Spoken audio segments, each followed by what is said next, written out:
you've imparted. I thought long and hard about what it is that I would share here today. And there is a bit of a conflict, if I'm to be honest, because there are some of us in the room who are not yet at the beginning of our own journeys. We're not yet at the beginning of our professional lives. Some of us who come from backgrounds where even the space we are in is a big disconnect with the reality we live in every day. And then there are some of us in this room who live in the professional world every day. We are citizens of the globe, we travel, and we understand and are exposed to different cultures. And so, in preparation for this, really my role was kind of, how do I make sure that I add value to every single person in this room? Let me very quickly make 3 disclaimers before I start. The first disclaimer is this. I gave up trying to be popular a very long time ago. My own view is that there is, although subtle, a big difference between popularity and impact. And so I will say, I'm sure, some things that you may not agree with, others that you may not even like. The great thing is that the reward for me about what success looks like in our time here today is whether or not we're able to have robust discussion rather than whether or not we're able to like each other. So that's the first. The second is that I am ruthlessly competitive. So if you bastards don't give me the best standing ovation when I'm done, I'm going on Twitter and declaring that no one must ever come to Ghana ever again. I'm just saying. No, I'm joking. And then the third is this, that there is an amalgam of wisdom that you would have heard here. Ma'am, I think your story is absolutely inspirational. And coincidentally, I spent time with Kwame yesterday, and I wasn't aware, but I think on the plane here I flew with, it might be, I think it's your brother, your younger brother. He and I were on the plane here from London yesterday. And so when Kwame and I were discussing, I was like, oh, yes, of course. I know the family. I know, I'm in the ONG sector myself. I was like, of course, I understand the family well. This is for me where I want to start. My brother Robert spoke about this at length. So let me very quickly just make this point. Africa's greatest Achilles is not her politicians. Africa's greatest Achilles is not her economics. Africa's greatest weakness is that Africans themselves don't believe in their true greatness. The work we must do as a people and as a generation is to recognize that in this room is the next Formula One champion, Lewis Hamilton. That in this room can be the next Usain Bolt, 100-meter world record holder. That in this room can be the next Mark Zuckerberg or Jack Dorsey or Bill Gates. Our greatest challenge as a people and as a generation is to raise amongst each other young men and women who believe that they are globally capable. See, once you set your sights on the world, the game changes. Once the world becomes your stage, the horizon changes. So when I look at brothers like Robert, my younger brother Kwame, and several other speakers who come from the continent, I think of myself and my role as the person whose job it is to create a platform so that all of us can occupy the global stage. Because believe it or not, and Mom, you spoke about this earlier, I still live in a world where I'm in rooms, you can count the number of people that look like me. So my job then is not to be the one that looks like me in the room, is to be the one that leaves the door open so others that look like me can come into this room.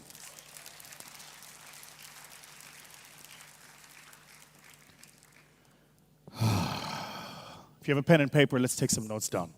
So I'm going to share with you a couple of things. Let's get my presentation up here. I'm going to share with you a couple of things that I prepared in terms of our time here today. First, we all come from somewhere. Let me introduce you to my parents. This is Mom and Dad. Mom and Dad met in the year 1965. They were 10 when they met. This is 20 years before I was born. Now, for purpose of clarity, this is not a picture of my mother and my father at 10. It's a picture that I like. There's usually someone in the room going, yeah, no, don't look like his mother, eh? They don't look 10, eh? Right. This is me as a young man winning the world championship in public speaking. I am a 2-time world champion public speaker. I hold the world record in the 5-minute format. I don't compete on stage because there is nobody who has the capability to compete with me on stage.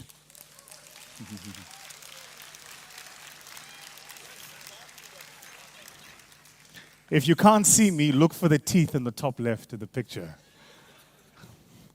This is before we had Polaroid and color collection. The lady next to me is where I want to start. That's Frances Buchanan. She was my public speaking trainer for the first 2 years of my amateur career. And then when I turned professional at 19 in 2004, I switched and started working with Petty Kramer. Everything you are, everything you become can only be manifest through the vision, insight, and capability and assistance of other people. You know when they talk about that thing called a self-made millionaire? There is no such thing. None of us are self-mades anything. You might do the work, you might walk the journey, but if you don't have people along your path, working with you, helping you, grooming you, grading you, constantly keeping you on the line, if you're walking alone, you're probably going somewhere nobody should be going. The 2 young ladies next to Mrs. Buchanan are Tarquin Phillips and Yasmin Mutara. They were my sparring partners. Public speaking, competitive public speaking, is a lot like boxing. So when you prepare for championships, you go up against each other and you compete.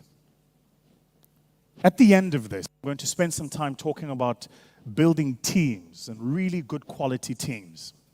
Because whatever dream you have for your life, whatever aspirations you have for whatever you want to do, it depends completely on the quality of people you surround yourself with. But let's start here. In public speaking, they teach you that there are 3 ways to make an audience believe anything you say. The first is to slow down, deepen your voice 2 tones, and speak with a semblance of authority, what we call the Barry White effect. The second is to have some sort of demographic or quantitative information, a graph, a number, a pie chart, comrades. So this is me trying to make sure that you believe what I'm about to say. Some years ago, the World Economic Forum, as well as the OECD, looked at the continent you and I call home. They quantified by percentage of population in each country the number of people living in different countries in Africa that had access to reliable electricity and power. I've used this one, but I could use it for anything else. I could use it for access to financial services, access to reliable education, access to healthcare. I could use it for anything. And what do you notice? You notice that in my mind, this is the reason why all of us need to be single-handedly focused on building a future for this place we call home. The percentage blue is the percent of population in the countries that does not have access to reliable electricity and power. They quantify reliable as no power cuts for a period of 2 months. And what do you notice? You notice that almost all of us have work to do. All of us. If it's true for access to energy, it's true for everything else. This is why I think, in particular, for those of you young people in this room who are thinking about what you can contribute to this place we call home, this is where we need to start. We need to get the basics right. Access to energy, access to education, access to financial services, and broadening each of these things. Because if we don't do this, then what happens to our generations that follow us is what's happened to us. Today, we're all sitting in this room. I'd like to ask you a question. Have any of you looked at the number of instruments of technology we're using in this room and counted how many of them are manufactured anywhere in Africa? From the microphone about which I'm speaking, to the cue clicker that I'm using, the screen and the projectors that you're watching the presentation on, the cameras and the camera equipment, the entire technology infrastructure running this room is not from anywhere on our continent. Curiously, though, all of it is powered by components made of raw materials that come from our continent. And this has been the story of this place we call home for the longest time. We have a big job to do. Big. So where do we start? Well, first, bring you good news. The good news is this continent is growing and it's rising. So I went and looked at some competitive economies to Ghana. Look first at Mauritius. Ranking has improved. Score in terms of global competitiveness has improved.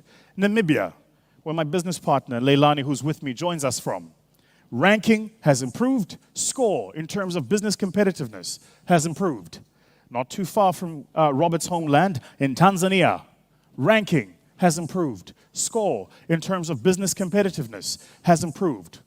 One of my favorite countries in the continent, Rwanda. Ranking improved. Score in terms of business confidence improved. Perhaps Africa's most hidden gem at the moment when it comes to anything to do with technology, Egypt. The North Africans are kicking ass at the moment. They're just doing amazing stuff. Ranking improved, score improved. So the question I want to ask you is a very simple one. What do we need to do in each of our own respective spaces to contribute to the system, to add value to the system, but most importantly, which is what I'm passionate about, building businesses that last? Well, let's test this theory. This is the theory I want to test with you. Don't worry, we'll do it just now. Relax. We've got time. Put it down. We got time. So, I said to you, how do you win an audience? The first thing is you give them a pie chart. The second thing is you give them a graph. Here's a graph. I'm going to give you two companies. Okay? Well, it keeps jumping. Let me go back. Let me go back. Let me go back. Let me go back. I'm going to give you two companies, and then I'm going to ask you, if you could buy shares in any of these companies, which would you buy shares in? The game we're going to play is very simple. I want you to imagine that you have one CD. And both of these companies have a share trading at 1 CD each. You can either buy company A or company B. You can't split it and fractionalize it or buy both. No contracts for difference, Kwame, no shorting, no futures, no crypto. Just buy a share. Get it? Great. Here are the two companies I'd like for you to have a look at. Alibaba and Amazon. Similar and known to everybody. If you think about it, they're two technology businesses that do kind of the same stuff. They have a www.something address. Customers go on there and they buy. It's a simple business model, certainly at a 30,000 feet view. Then what I want to show you is some financial data about these companies. I'm a finance guy, so sooner or later, everything in my world comes down to the numbers. And I want to ask you the question. Given the option, which of these companies would you buy? For those of us that don't follow the stratification, I'm going to give you high level. What you're looking at is this. In this particular year, Alibaba made $9.9 billion in revenue and $1.1 billion in net profit. That same year, Amazon made $51 billion in revenue and $1.6 billion in net profit. Said simply, if you look at their revenues, the one is 5 times the size of other.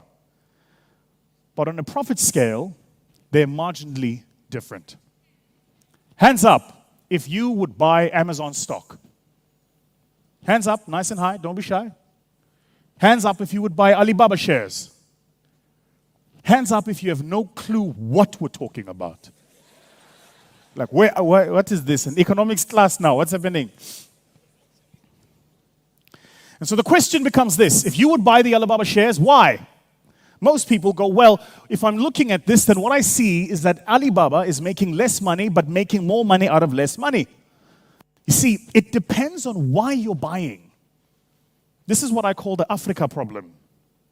Too many of us, in my mind, think in the Alibaba sense. I mean, let's just be simple here. Jeff Bezos is perhaps the most efficient allocator of capital in the world today.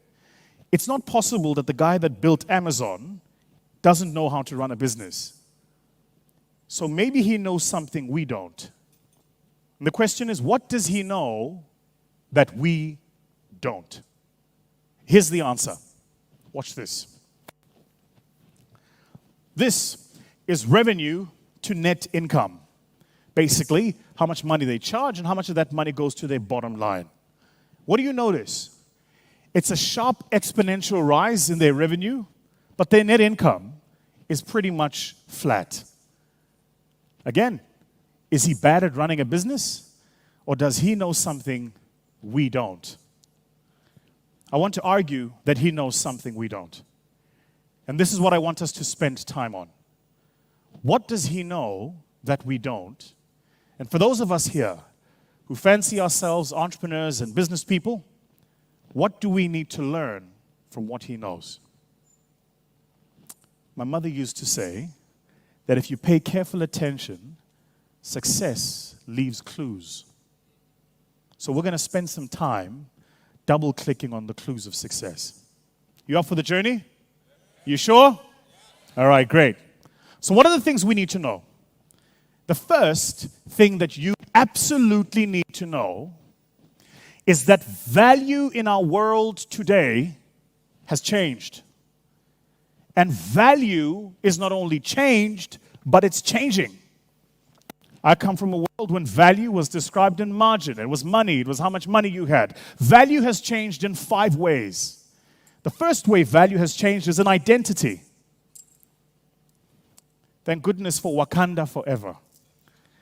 But in the world today, people like you and me want to be seen for who we are, not for who the world tells us we need to be. You know, the idea, by the way, let me not go there about the Nigerian, Ghanaian thing.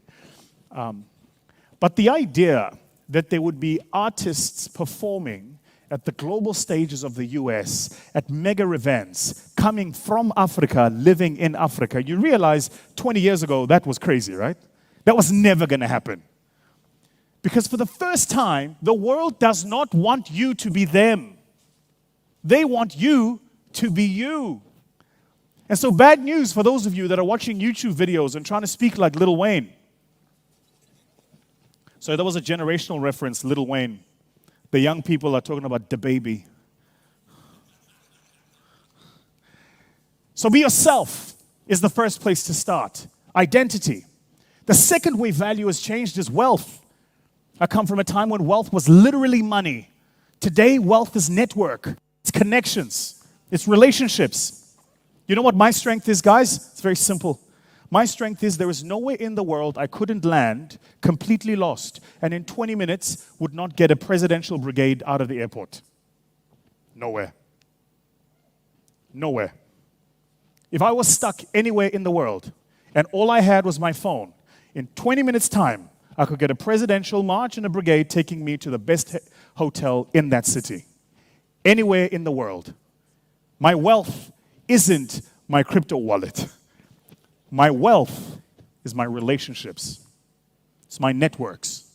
So when stuck, my phone is my best friend. So the question I'm asking you to ask yourself, how wealthy are you? And remember this, your network is not who you know, it's who knows you. Your network is not who do you call, it's who answers. You can call anybody you like, man. But if nobody's answering, you don't know that motherfucker. You don't know him. They don't know you. You don't know him. Who do you know and who knows you? Third, legacy. What are you doing and why? I'm so excited about the foundation for you, Kwame. But what are you doing and why? What does it all stand for? What are you going to leave behind? I don't know how else to put this, but you know they say black don't crack? That's not true. Ladies, you're going to crack at some point. And when you crack, you want your contribution in the world to be more than the fact that you posted a picture on Instagram that went viral.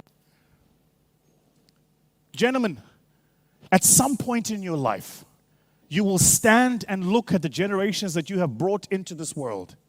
They will look at you and say, when Mike was doing this, when Kwame was doing this, when Kojo was doing this, Dad, what did you do? At some point, it has to be about more than just you.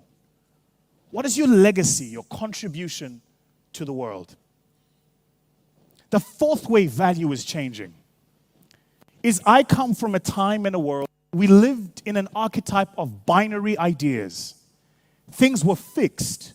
It was black or it was white. It's love. Yeah, yeah, yeah.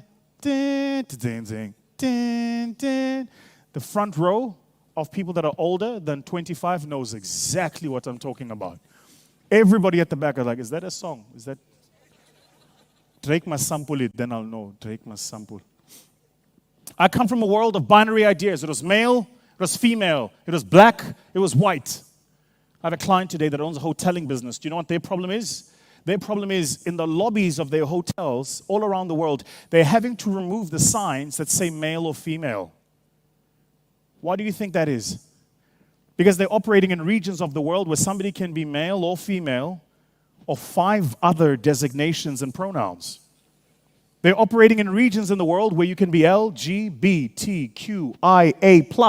Do you know what the plus means? It means there are others coming that we don't know yet. And by the way, my place is not to judge.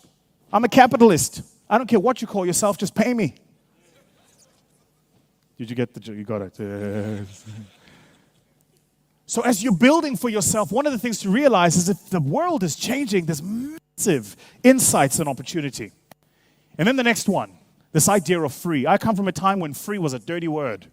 Today, free is how you get customers. Free is how you add value. Free is how you build relationships. Do things and build things for free. Tell you guys an interesting story, true story.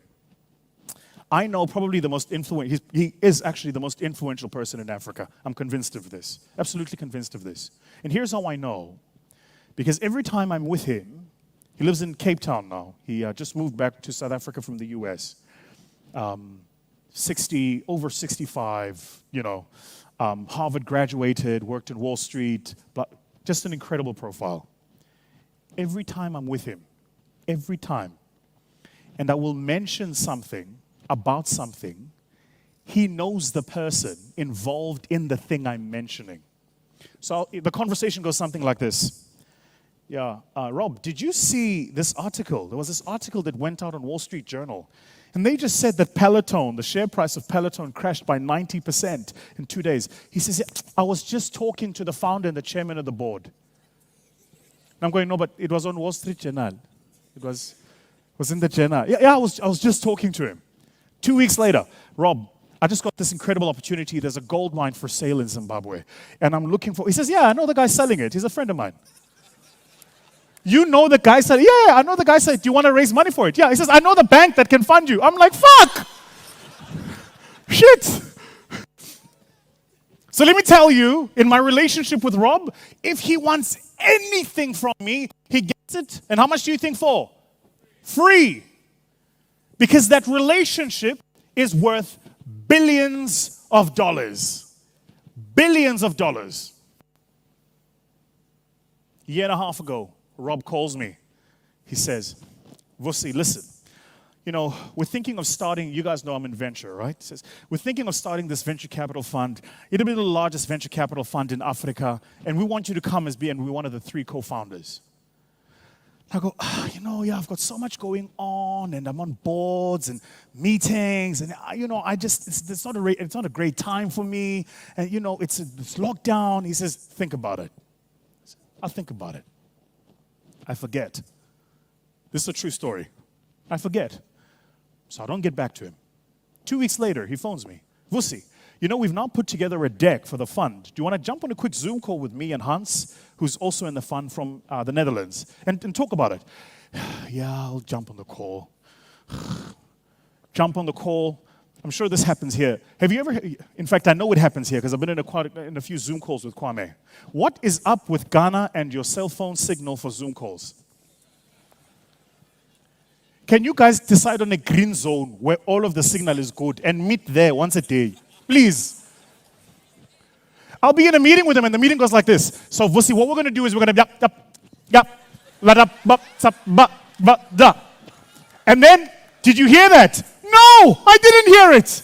Say it again. Okay, so Vusi, what we're going to do is we're going to meet on Wednesday and we just... Oh, come on. I am convinced there's nothing wrong with your signal. I think your government stops at the point of productivity. I'm sure of it. I think the minute you start working, they go, turn it down, turn it down. These comrades are talking about work, turn it down. Now enjoyment, not too much enjoyment.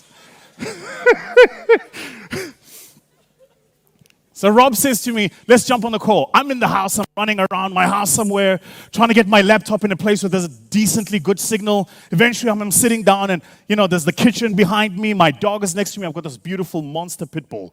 My dog is behind me. She's licking my face. I'm trying to do this thing. There's a bit of noise. My neighbor outside. And what is it about doing Zoom calls that your neighbor always thinks they can either cut the lawn or use the lawn blower? You're in the meeting and it's, ooh, shut up!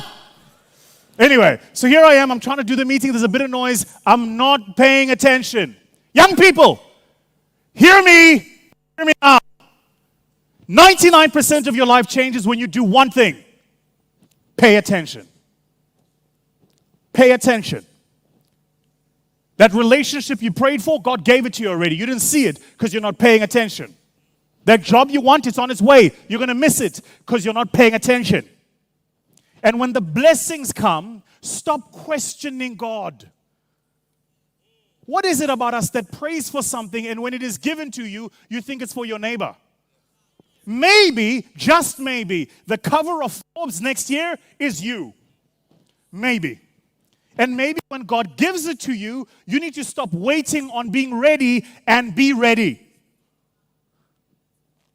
Pay attention. Life changes when you pay attention. So I miss it. 3 months go by. I remember. I call Rob. Rob, I was going to get back to you. He says, no, it's gone now. Sorry? Yeah, it's gone. No, I like you. You're my friend who, something else comes up, I'll tell you.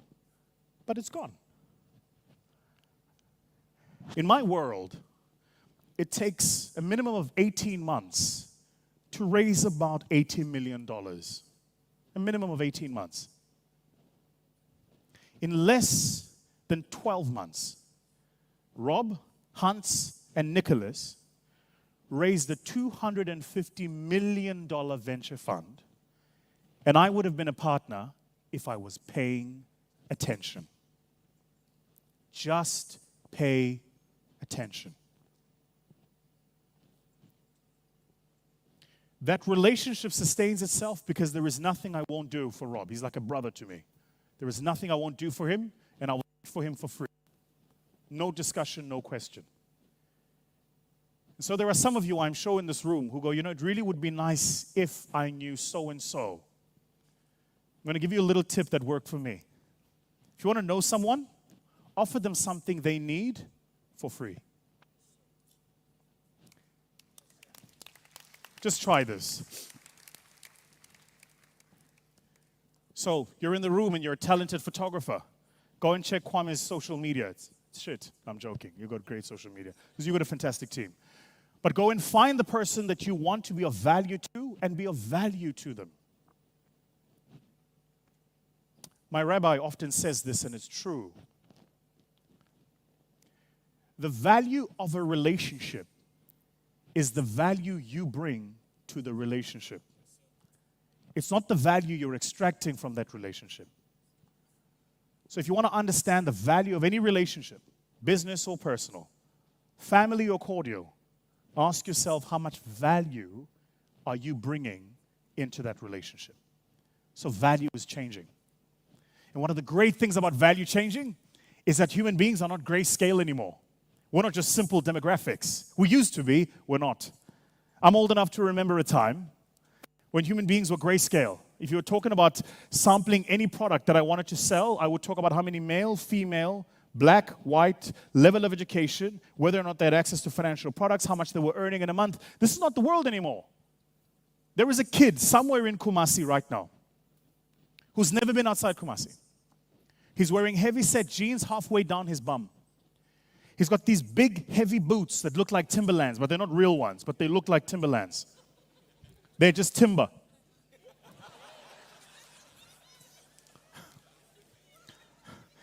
And it's got like this t-shirt that's 4 sizes too big.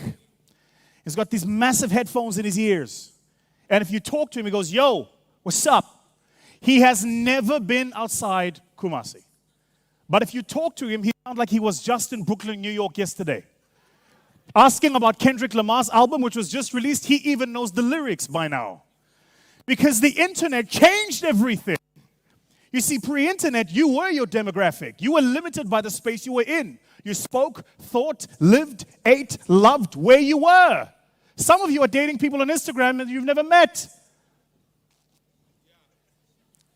The old people in the front are going, wait, they do that? That happens. How does it? Hey, the DMs are nice. The DMs are very nice. And by the way, ladies, my DMs are open. Please feel free to submit material. Just submit. I'm very good at grading things. No, this is an A+. Definitely 70%. This is the world we're in. The internet has changed everything. So what does that mean for you? It means that whatever you're doing, think global. I'm very big on this. I think if we get young Africans to think global, the game changes. I don't want you to building a business or an app or an opportunity down the road. Build it for the world. Because when the world builds theirs, they're building it for you. So maybe we need to reverse this. Maybe we need to start thinking global. So the first thing, value is changing. The second thing I want you to realize is that the marketplace we're building businesses in is also changing. We come from a time when the marketplace was determined by the product. The quality of your product determined the quality of how well you were doing. And for the young people, you'll find this strange, but this is also why those of us who are a bit gone in the years, we tend to have brand affinity. You'll notice this, with older people, is they remember not only product and brand, but they also remember lineage. This is why they want to drive a Range Rover. For the young people, you might want to drive the Range Rover because your favorite rapper drives the Range Rover. For the older people, they drive a Range Rover because they want to drive up country. And so for them, the quality of the product is what was the determinant. Then the world moved. We stopped focusing on the quality of the product, and it became about knowing your customer. Well, the world has changed too, because now the very process of how we do what we do has changed. What does that mean? In your phone, in your pocket right now, is a device called a phone. That phone has more data about you than your spouse and your parents put together. In fact, some of you here, if you were hanging on the cliff of a mountain, and on your left was your phone, and on your right was the love of your life, and the love of your life looked and said, please, don't let go, and your phone was ringing, you would leave the love of your life. You would absolutely drop them. You would let them go. Because with the phone, you can get a new love of, never mind. That little device in your pocket has so much data and information about you.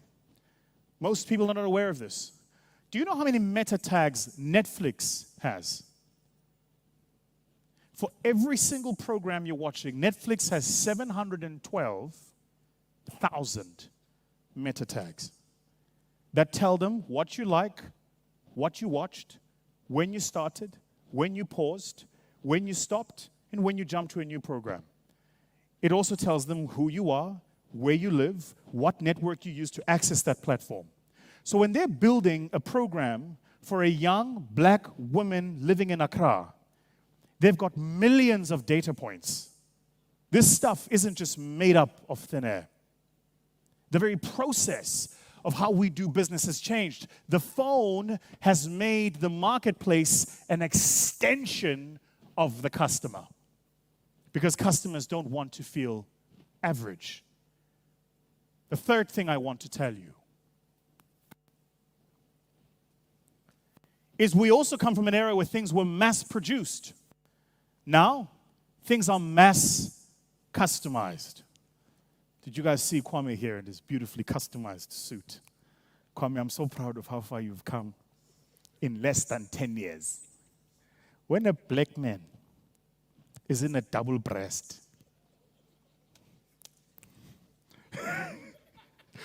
you guys must understand, I've known Kwame. You know the picture you showed? I know that Kwame. I know the Kwame that was taking needles and plugging the thing at the back so it looks like the suit fit.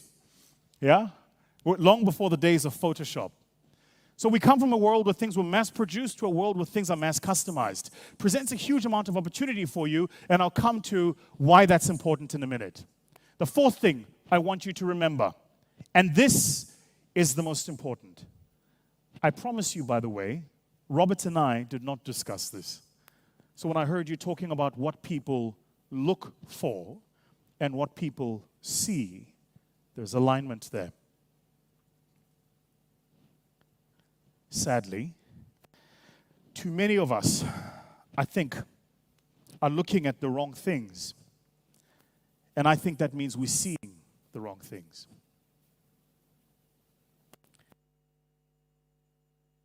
The thing with this, which is what makes it important, is that what you will find,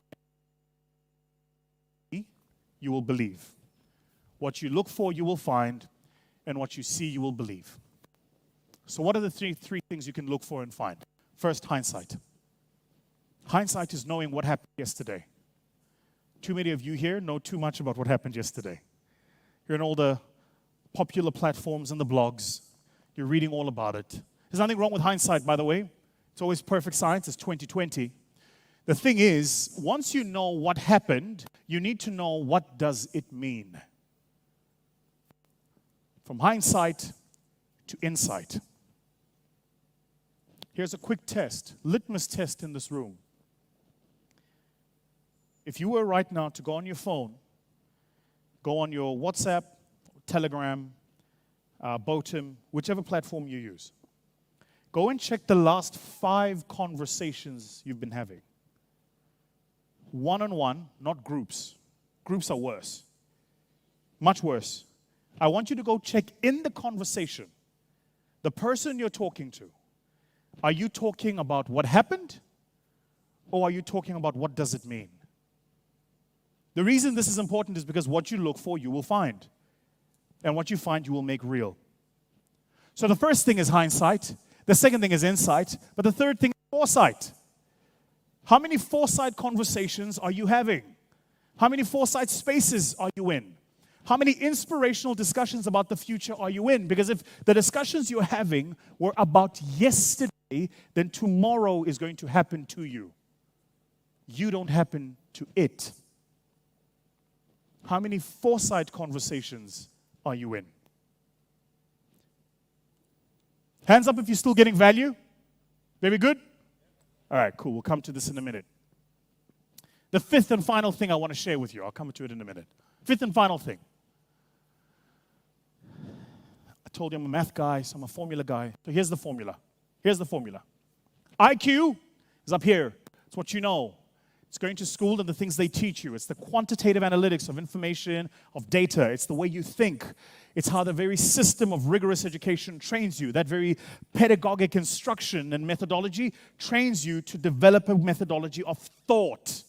IQ. EQ is here. It's what you feel.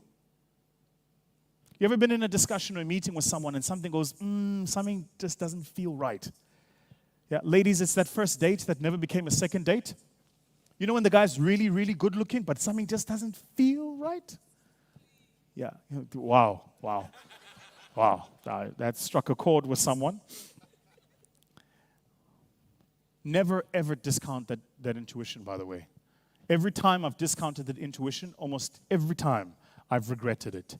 Every single time. But both of these are only 67% of the formula. The other 33% is AQ. So IQ is what I know. EQ is what I feel. AQ is what I'm looking to see.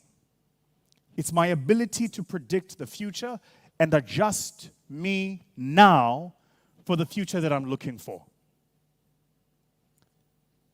Make no mistake, Your future is determined by your perspective and your action today.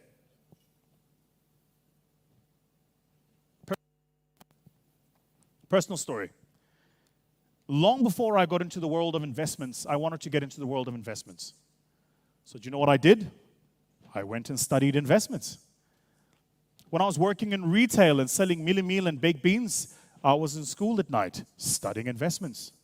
Then I'd be back at the office with people who are selling meal and baked beans, talking about income statements and balance sheets and how do you calculate a weighted average cost of capital, or what's the difference between net operating, less adjusted profit is, and IRRs. Long before I readied myself to be. Without waxing lyrical or bragging, let me tell you what Vusi's superpower is. Do you want to hear it? My superpower is right now as we speak, I'm already 10 years ahead of where I am right now. That's my superpower. It's very simple. Most people wait for tomorrow until they decide what they're going to do.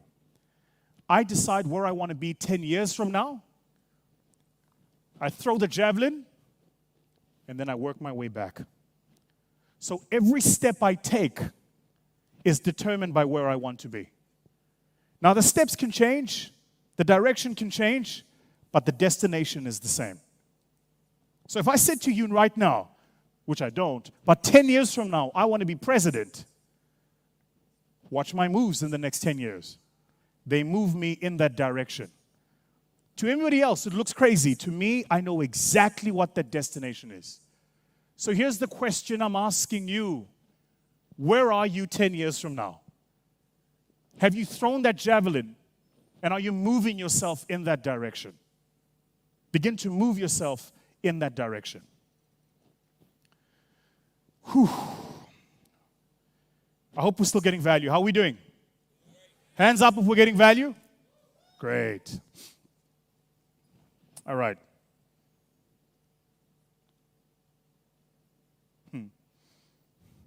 Robert, I didn't realize you were so funny, by the way. I think you should be a comedian. Robert was very good.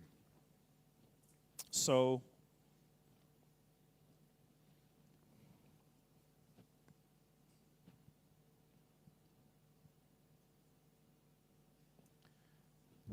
ultimately, whatever you want to do with your life, if it's worth achieving, you can't do it alone.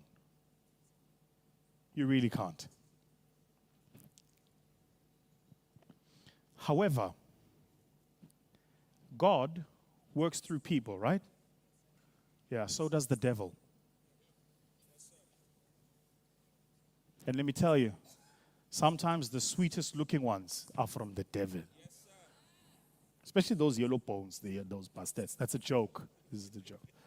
But sometimes the sweetest looking ones, the ones with the mildest tongue, the one that just seems to get you, makes you smile, that person that sits and listens to all of your problems, that one, that's the bastard. That's the very bastard we're talking about.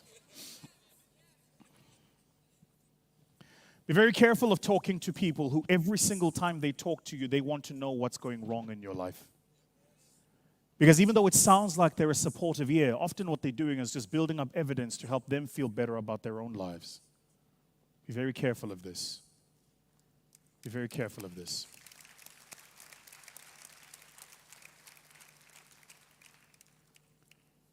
So whatever you pray for wisdom. Pray for the wisdom to be able to discern when a person in your life is really adding value. It's crazy things too, right? Like one of the ways you see it is body language. So, Rabbi Mofson told me this, and I'll share it with you guys. He said to me, if you're wondering if somebody in your life wishes well upon your life, try this. Make up a lie about something amazing that's happened to you. Go to them, tell them, and watch how their face reacts for the first 4 seconds. If there's shock or horror, that person has no good feelings about you. They have no good intentions for you. But if there's a genuine happiness, because you see, when they first hear the news, they can't put on the Denzel Washington acting face. They have a natural reaction, and then they remember who they are pretending to be, and then they start acting. So I want you to try this. Go to your top 5 friends and just imagine something has happened to you. Tell them, and just watch how they react. You can go, I was joking, later, but watch how they react. For men, it works this way. For ladies, let me tell you how it works generally for you, and I don't want to be presumptuous, but this has been my experience. For ladies, usually the friends you have in your life are competing with you. So what they're trying to do is to make sure that even though you're going the same place, they get there first. They will convince you that the right thing God is doing is the thing you should not be in. You will tell them of a blessing, an opportunity, and they will convince you that you should not do it, that it's not the space for you to be in, that this is not the guy for you to be dating, that's not the job for you to take. Don't move to that city. Don't start that business. Don't change that course. Don't change a career. Stay where you are. They will convince you of it. And they will do the worst thing. They will convince you and make you think they're doing it for your own benefit. Have you ever had somebody who goes, you're so amazing, but just don't believe it? Stay where you are, but don't believe it. So when you're building in your own self and in your own life, you need 4 kinds of people. 4 kinds of people. This works even for the people in this room who are building organizations and businesses. The first kind of person you need is the person who's willing to work with you, to collaborate, to do things together with you. This is the person who will walk the journey with you every step of the way, methodical. The second kind of person you need is the person who wants to not only work with you in this way, but is willing to share, to collaborate, and to build a relationship of trust. For this to work, this person, hold on, for this to work, this person has to have the second trait. They've got to be competitive. You need people in your life with whom you're competing. You need it.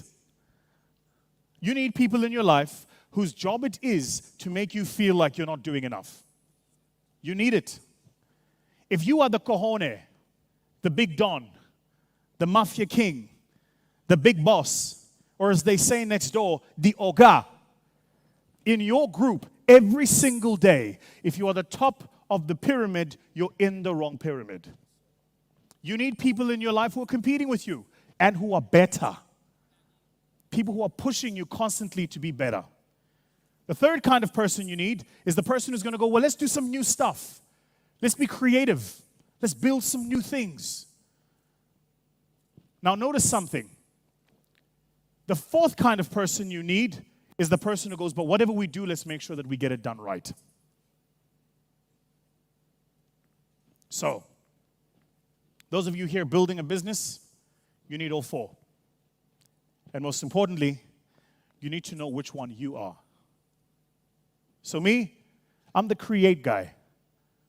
I'm the one that's excited about doing new things. And then you know what I'll do? I'll go and find good people. True story. About 4 years ago, I meet these guys in South Africa. I just come back from somewhere. I meet these guys in South Africa. They were doing a conference. They were in crypto, blah, blah, blah. And they tell me about this business and stuff that they were doing. We meet, we do some business, and life goes on. 4 years later, this guy's built a crypto platform, right? And then they come to me and they go, this is what we built. We need X, Y, and Z. So I said to the guys, first, we're going to change the shareholding structure. We're going to make some shareholding available on a pool of capital. Second, I know exactly the 4 people we need to bring to this. One of them I called was Kwame. What's the point I'm making? Once you know who you are, you don't get threatened by who everybody else is. Kwame's ability to pull community by far outweighs mine. By far. Just the fact that you're able to do this is a marvel to me. And so that's his strength. So what do? We make him chief product officer. And what's the first thing he's done? He comes onto the platform. In 1 month, he takes the Telegram community from 79 people to 11,000 people. Kwame did that. So it's about surrounding yourself with people that know what they're doing. In my investments business, I've got a young man in the business whose job it is to say one thing. What do you think it is? No. That's the only thing I've hired him for. Why? Because I say yes to everything. It's true. I get excited. I'll be walking out of here and someone's going to come to me and go, generally it happens like this. Hi, Mr. Vusi, I've started this business and oh my God, it's amazing. And it's going to change the world.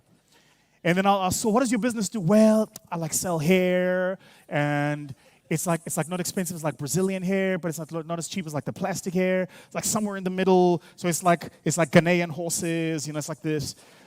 I'm like, there's horses in Ghana. Yeah, there's 5 of them. And and we've got this hair business and it's meant for black women. And I go, oh, I love black women. They go, yeah, it's great. And we want to change stuff. Don't you want to come on board? What do you think my answer is? Hell yes! Hell yes! I walk 2 meters down and somebody else comes to me. Same story. Hi, Mr. Vusi. We've started this business, and now what we're doing is we're taking young women that are going to nursing school, and we're going to give them etiquette and tools and how to live in the world and how to present yourself, and we would just love it, absolutely love it. Oh my God, it would be amazing if you joined our board and you're on the board. And by the way, this is somebody who works until 1 o'clock in the morning, sleeps until 5 o'clock in the morning, wakes up again because I've got so much work to do. And what do you think I'm going to say then? Yes! Because I'm a yes guy. I get excited. I love getting into new things. So Ben's job is one thing. What do you think it is? No.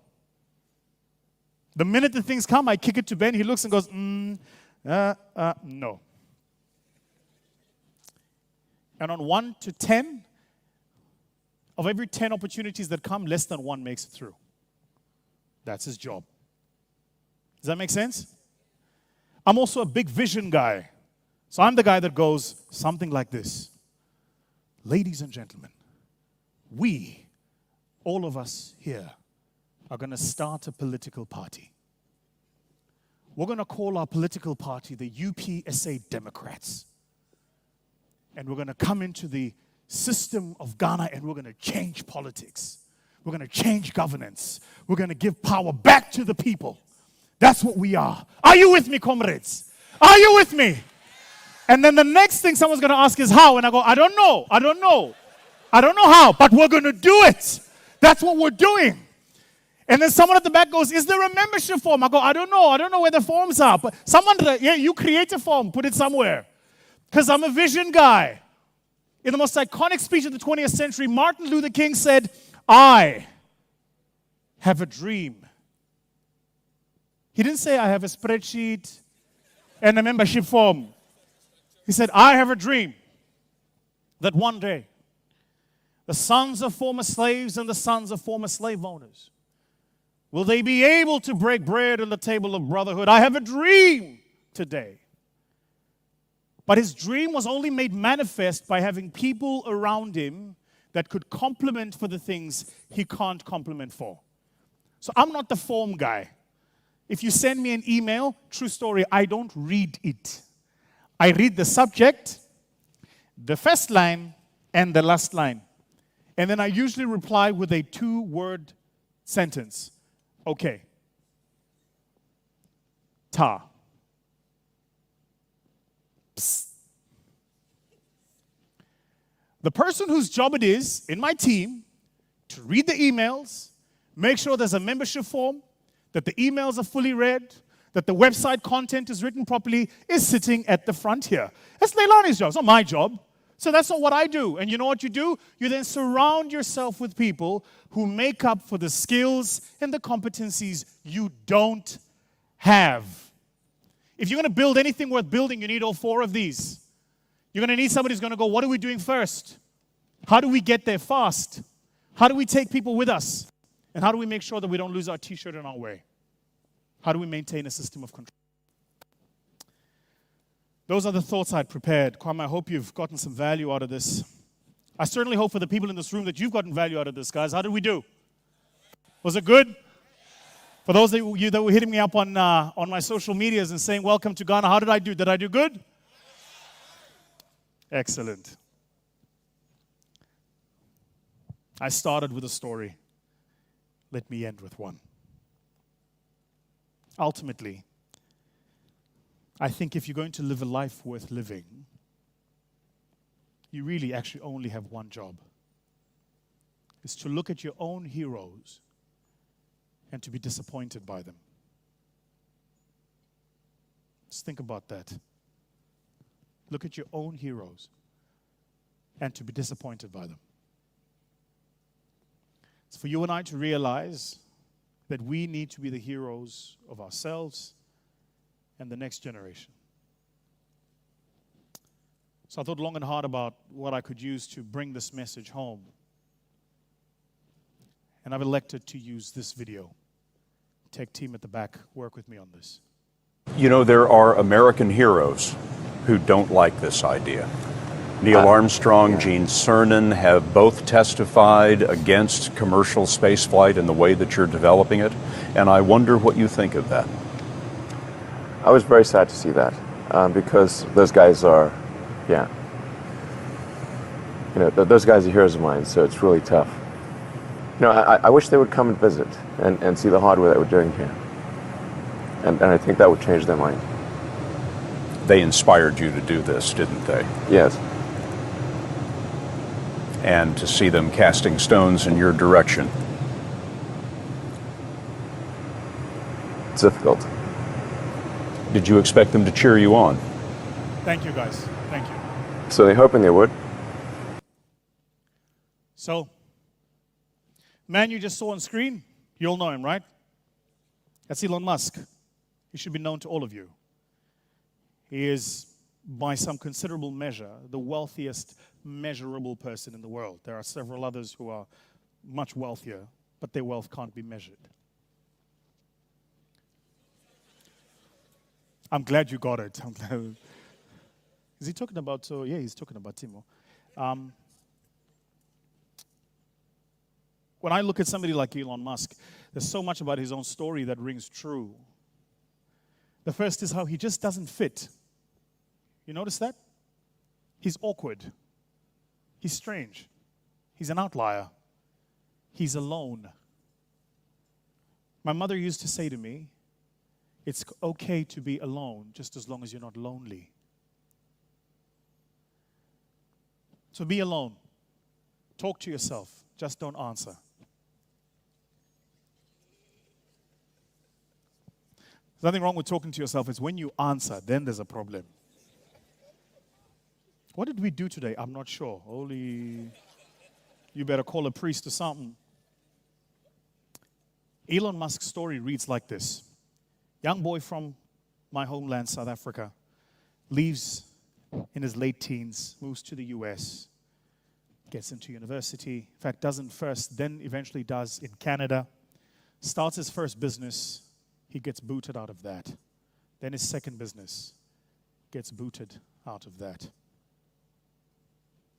This is the same guy who, after he sold out of PayPal, having made the kinds of money that you and I would take, buy an island somewhere, and retire, decided that he would take that money and bet it on electric cars and space travel. White people. There's no black person in space. No, we're not going to space. Black people, no. Even now when they're building rockets, the blacks are like, no, call me when it's safe. When it's safe, call me, right? This young man has changed the world as we know it. You don't have to like him. You don't even have to agree with his politics. You might not think he's attractive. But what you can't argue is that he's fundamentally shifted the axis on which our world is turning. Changed it. But you just watched him on screen, on the brink of tears, watching Neil Armstrong, the first man to walk the surface of the moon, testifying before Congress that the way space flight is being done by Elon Musk is wrong. I came to tell you today that if you're ever going to do anything worth doing, sooner or later, your idols become your rivals. I came to tell you today that if you're ever going to do anything worth doing, sooner or later your heroes become the villains. You're not successful until the person who was promoting you starts talking bad about you. See, because the truth of it is this: everybody wants you to succeed. They just don't want you to be more successful than them. So leave here with this, and remember this day and this moment, that as you go out into the world, if you're going to live a life worth living and leave a legacy worth leaving, if you're going to make any change and any difference whatsoever, you know you're on the right path when your heroes start to disappoint you. Brother Kwame, when we met, I was a hero to you. Today, you became a hero to me. And so I want to say thank you to all of you for the opportunity to be here. Thank you, Ghana, for making this home. Well done, Kwame, for putting this together. And thank you so much for the opportunity to share some time with you. Thank you. Amen. Can we do it better for him?